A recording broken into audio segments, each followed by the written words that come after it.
Also the wounds in the thigh began to suppurate. The Kaffirs whom we had with us were of little use in such a case, so that all the nursing fell on me. Luckily, beyond a shaking, the leopard had done me no hurt, and I was very strong in those days. Still, the lack of rest told on me, since I dared not sleep for more than half an hour or so at a time. At length came a morning when I was quite worn out.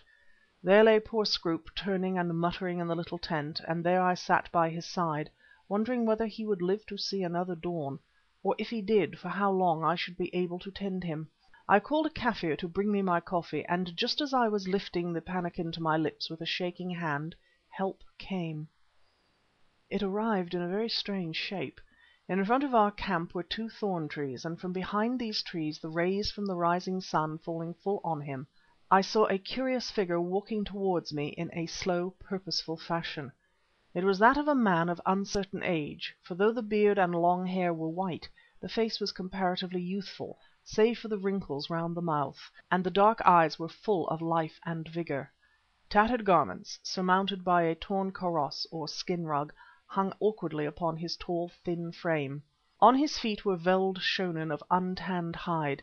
On his back a battered tin case was strapped, and in his bony, nervous hand he clasped a long staff made of the black and white wood the natives call unzimbiti, on the top of which was fixed a butterfly net.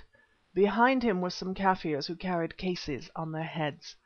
I knew him at once, since we had met before, especially on a certain occasion in Zululand, when he calmly appeared out of the ranks of a hostile native impi.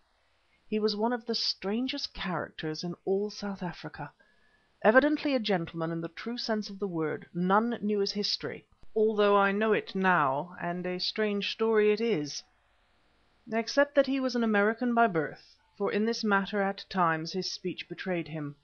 Also he was a doctor by profession, and to judge from his extraordinary skill, one who must have seen much practice both in medicine and in surgery. For the rest he had means, though where they came from was a mystery, and for many years past had wandered about South and Eastern Africa, collecting butterflies and flowers. By the natives, and I might add by white people also, he was universally supposed to be mad. This reputation, coupled with his medical skill, enabled him to travel wherever he would without the slightest fear of molestation, since the Kaffirs look upon the mad as inspired by God. Their name for him was Dogeetah, a ludicrous corruption of the English word doctor, whereas white folk called him indifferently Brother John, Uncle Jonathan, or Saint John. The second appellation he got from his extraordinary likeness, when cleaned up and nicely dressed, to the figure by which the great American nation is typified in comic papers, as England is typified by John Bull. The first and third arose in the well-known goodness of his character, and a taste he was supposed to possess for living on locusts and wild honey, or their local equivalents. Personally, however, he preferred to be addressed as Brother John. Oh, who can tell the relief with which I saw him? An angel from heaven could scarcely have been more welcome. As he came I poured out a second jorum of coffee, and remembering that he liked it sweet, put in plenty of sugar. "How do you do, Brother John?" I said, proffering him the coffee. "Greeting, Brother Allan," he answered. In those days he affected a kind of old Roman way of speaking, as I imagine it. Then he took the coffee, put his long finger into it to test the temperature and stir up the sugar, drank it off as though it were a dose of medicine, and handed back the tin to be refilled.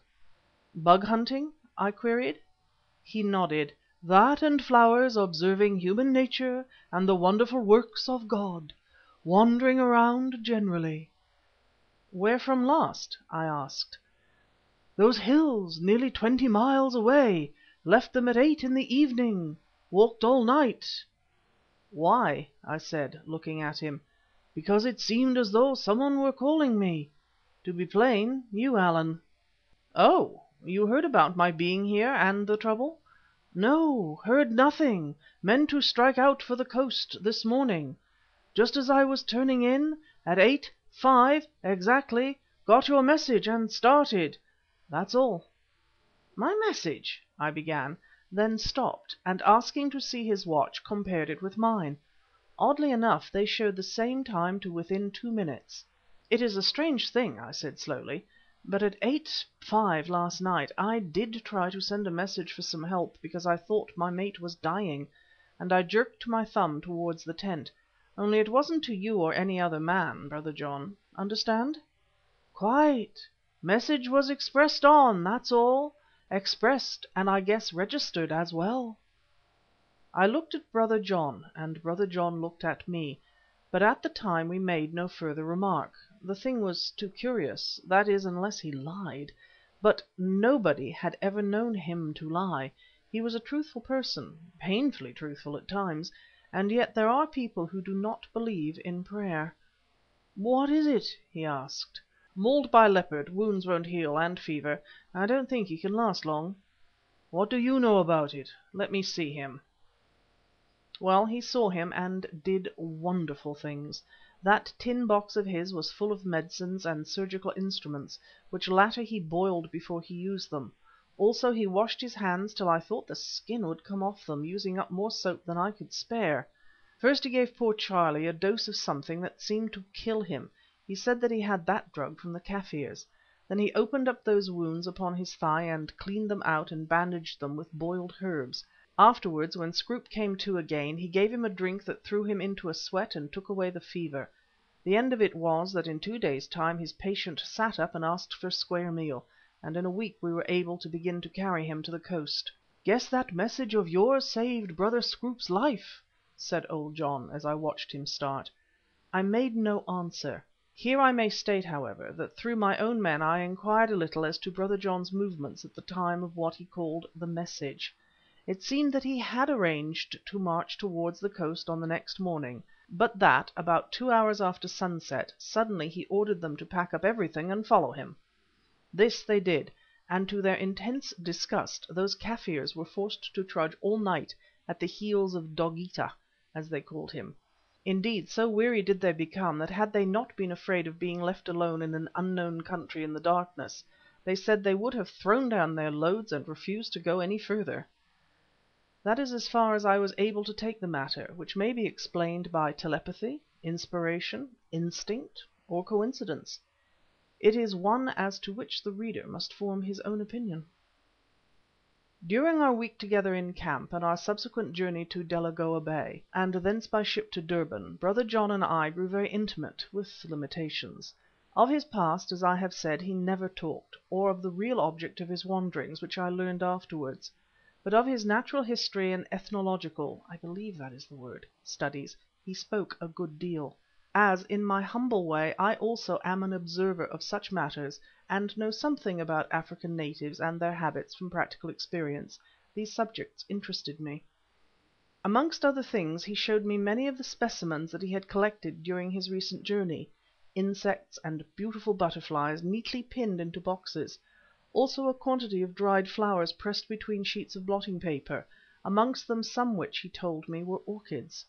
Observing that these attracted me, he asked me if I would like to see the most wonderful orchid in the whole world. Of course I said yes, whereon he produced out of one of his cases a flat package about 2 feet 6 square. He undid the grass mats in which it was wrapped, striped, delicately woven mats such as they make in the neighbourhood of Zanzibar. Within these was the lid of a packing case. Then came more mats and some copies of the Cape Journal spread out flat. Then sheets of blotting paper, and last of all, between 2 pieces of cardboard, a flower and 1 leaf of the plant on which it grew. Even in its dried state it was a wondrous thing, measuring 24 inches from the tip of one wing or petal to the tip of the other, by 20 inches from the top of the back sheath to the bottom of the pouch. The measurement of the back sheath itself I forget, but it must have been quite a foot across. In colour it was, or had been, bright golden, but the back sheath was white, barred with lines of black, and in the exact centre of the pouch was a single black spot, shaped like the head of a great ape. There were the overhanging brows, the deep recessed eyes, the surly mouth, the massive jaws, everything. Although at that time I had never seen a gorilla in the flesh, I had seen a coloured picture of the brute, and if that picture had been photographed on the flower, the likeness could not have been more perfect. "What is it?" I asked, amazed. "Sir," said Brother John, sometimes